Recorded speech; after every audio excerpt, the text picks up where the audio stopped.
Okay, welcome back. So this is going to be a very powerful brain tool, or I even call it a brain hack, because it combines three or four of the tools that we have just talked about into almost a super tool, if you will. And that's pause, delay, and ask. So in any situation that you find that could be triggering for you, be prepared for it. In general, just don't react to situations right away. And the power of that is you are in effect creating another neural network that makes you just put a little bit of a break before reacting to a situation or a person or a thought that might be activating of your lower brain. Instead, you have a gap that you create with a pause or a delay, which I expand on even further by saying that's when you have a trick that you use to just walk away from the situation. And rather than, having a standard excuse saying, hey, I just forgot something, I'll be right back, or let me call you right back. I just remembered something. I have to do something really quickly, but I'll call you back in like 2 minutes. Having a couple of excuses like that are really handy. I call that a delay. It's almost like an extended pause. But having that habit, and again, remember, all these are neural networks that you can build in your brain, but you have to visualize them. You have to put time into them. You have to put emotions into them. You have to visualize them. The more you do this, the more the neural network will be there expanding and be ready to serve you in the moment. And so the habit of pausing before reacting to a situation can create a gap that then allows you to divert the trigger, person, situation, or thought into more of a higher brain neural network. And we've given you three really powerful ones in the recent videos: false story, unlimited value or love, and unlimited happiness or gratitude, right? So what you can do then with the pause is to then or delay, then A, ask the question, is this really as big a deal as it seems? So if your lower brain is starting to activate, it's telling a lost story. And remember, in false story, we talked about the idea that the lower brain has a different agenda. It is powerful, it is a dominant force for most human beings, but it is a different agenda. It is not here for your happiness. It is here to optimize mating success and for the genes to survive. And so it's obsessed with our status, our acceptance by groups, our resources, and our opportunity. But then, besides false story and recognizing that this lower brain reaction is based on a false narrative, a very old narrative, we take it even a step further by saying, okay, and I have unlimited value by virtue of how loving I can be. So I'm not worried about loss of status or loss of group. And I have unlimited happiness by virtue of the gratitude habit and all the things I have access to, unlimited ability to activate my higher brain and create happiness, unlimited ability, access to knowledge, unlimited access to creativity and music and diet and the ability to make anything delicious that I want to, unlimited access to entertainment, to exercise if we're healthy enough, to emotions and richness of life, unlimited access to friends and family by virtue of giving and being loving, unlimited access to humor, unlimited access to voluntarism and doing for others, which paradoxically helps the giver more than the receiver, which is another amazing dynamic of spirituality in our brains. And so, having done the work on gratitude and unlimited happiness, we also remind ourselves, okay, I have everything I need.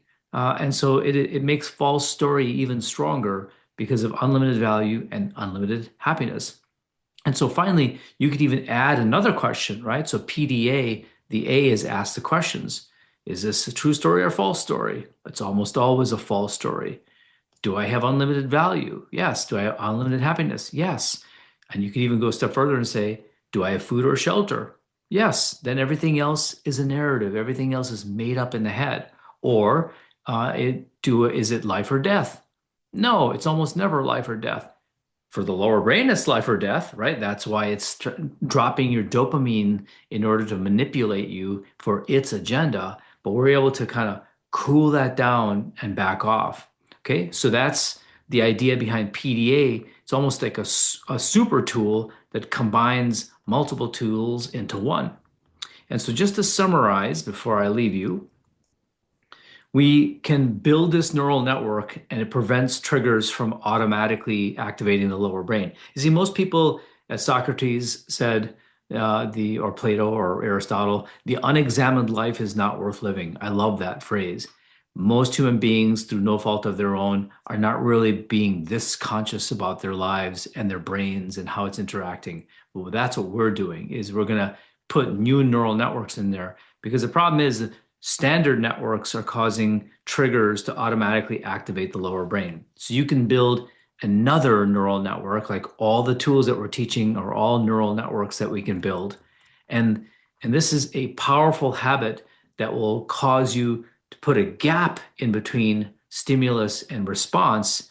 And in that gap allows you to keep pulling up into the higher brain and keep using life and all negativity as a gymnasium, as weights to keep building the higher brain so that it becomes more and more dominant. Okay. And so the action is anytime you feel a negative emotion or other sign of lower brain activation, just like last time with false story, in this case, PDA, apply it to soothe or replace the lost narrative with false story, the previous video, unlimited value or love, 2 videos before that, and unlimited happiness or gratitude, 1 video before false story, right? So the last 3 videos were these brain tools that can be the fundamental questions that you always ask and quickly zoom out and remind yourself, oh yeah, I don't have to actually worry about anything. There's nothing to worry about. My life is unlimited. And so I do not have to overreact to the situation. I can relax and then I can approach the situation even more effectively. And then you can even add icing to the cake of PDA is to ask these fundamental questions. And so just to put things in perspective, we're finishing up with the left prefrontal cortex. We're almost getting there. There's 1 or 2 more videos to do, but this is kind of really combines the unlimited value here, gratitude and false story into PDA. NJ, which is non-judgment, I'll do in another video, but it really syncs up nicely with this. That's why I sort of combine them ultimately. But PDA is sort of a super tool that combines these 3 tools underneath, right? So these are all storytelling, orbital prefrontal cortex, that's kind of shifting our perception of things as well as changing our valuation structure. So changing the dopamine assignments that we're making. Normally, we quickly react based on old narratives, and biology reacts to lost narratives, but we're replacing lost narratives with fullness narratives in the pause and the delay in order to then cool down the lower brain, get back to higher brain, and then address the situation that's in front of us much more effectively. Okay, so take time, like all these things, gamify it, fill it into the gaps of the day, keep track of how many reps you put in for all these brain tools. It all counts. And the more reps you put in, the more these neural networks will be there automatically for you. And that's pretty powerful, pretty exciting. So we'll see you in the next video. Okay, thanks.